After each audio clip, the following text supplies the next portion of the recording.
ताऊ जी नमस्कार। नमस्कार जी। हम अभी हैं ग्राम कोब में। तो इस कोब को देवों की भूमि कहा जाता है, तो इसके बारे में आप हमें सूक्ष्म में बताने का प्रयत्न करेंगे।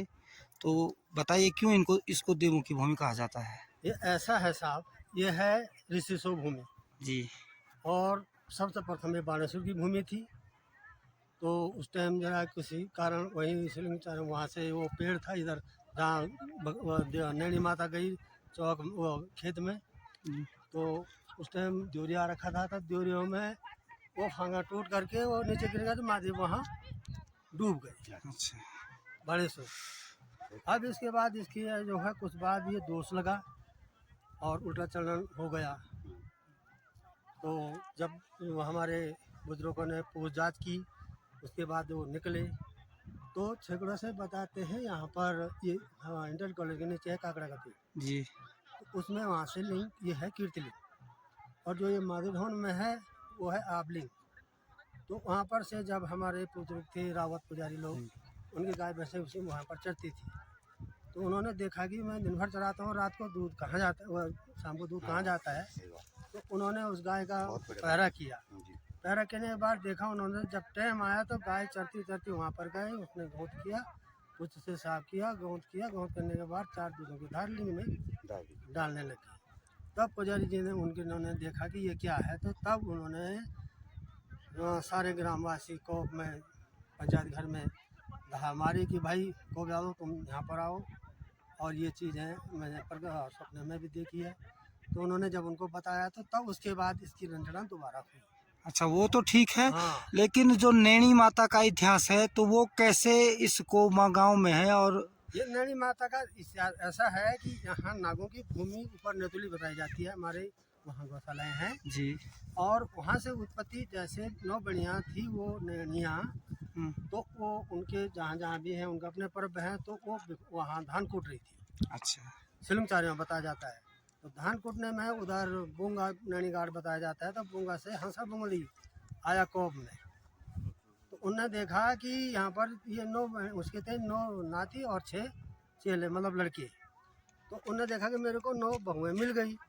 अब उन्होंने खोला उस टाइम अपना कमोटा, तो उनके ऊपर डाल दिया कि हम इन्हें पकड़ लेंगे। तो उसी टाइम से वहाँ सिलमचारे से जब उनकी बिदरियाँ लगी तो वहाँ से फाड़ा पड़ा, तो भोरा भ्योल आपने देखा ही होगा कल, वहाँ से निकसी हो। तब वहाँ से कोई प्रथम बनौली गई, खून बटाने गई, रैंस गई, चौथा यहाँ से होते हुए 9 बेड़ियों में से 7 बेड़ियों का मेरे को मालूम नहीं है। अच्छा, चलो वो तो ठीक है। लेकिन जो ऋषि जो आप ऋषि की बात कर रहे हैं, तो क्या नैनी माता के तो पूर्वज वही थे। नैनी माता के जो भागड़ा ऋषि हैं, तो प्रथम पूर्वज या वो समझो दादा या माँ पिता वही उनके हैं। और आपने देखा होगा वो अपने खेत में भी गई, वहाँ से उधर के खेत में भी गई, जहाँ जहाँ बताया आपको कि वहाँ वहाँ आपने देखा होगा कि कितना कष्ट और कितना वो हुआ है। और उसके बाद जब यहाँ पर मकान है तो वहाँ पर उनका रहन बसर है। भाषा भागड़ा ऋषि की ही ये ध्यानिया मान लो लड़कियाँ हैं। अच्छा, तो ये सभी नैनी देवियों का यहाँ मायका है।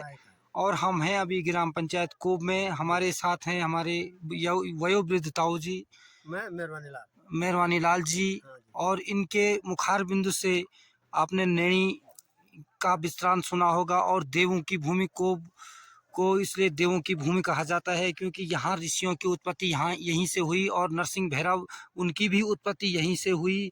और माँ नैनी देवी की उत्पत्ति भी यहीं से बताई जाती है। और नमड़ू बाबा तो है, और महादेव जी की उत्पत्ति भी यहीं बताई जाती है। तो हम आपको दिखाते हैं पूरे कोब गांव का लोकेशन। ये आपको दिख रहा है पूरे कोब गांव का लोकेशन। ये थान गांव है और ये भुलियाड़ा गांव, ऊपर तक सारा भुलियाड़ा है, तलसारा भुलियाड़ा जो भी हैं। तो हम आपको इस प्रकार से दिखा रहे हैं। तो हम धन्यवाद करने चाहेंगे अपने वयोवृद्ध ताऊ जी का, और साथ में उनके कलम सिंह नेगी जी हैं, बुटोला जी हैं, हमारे चाचा जी। तो सभी का आभार व्यक्त करना चाहता हूं। आपके मुख से इन पौराणिक कथाओं को सुन के बहुत ही आनंद हुआ।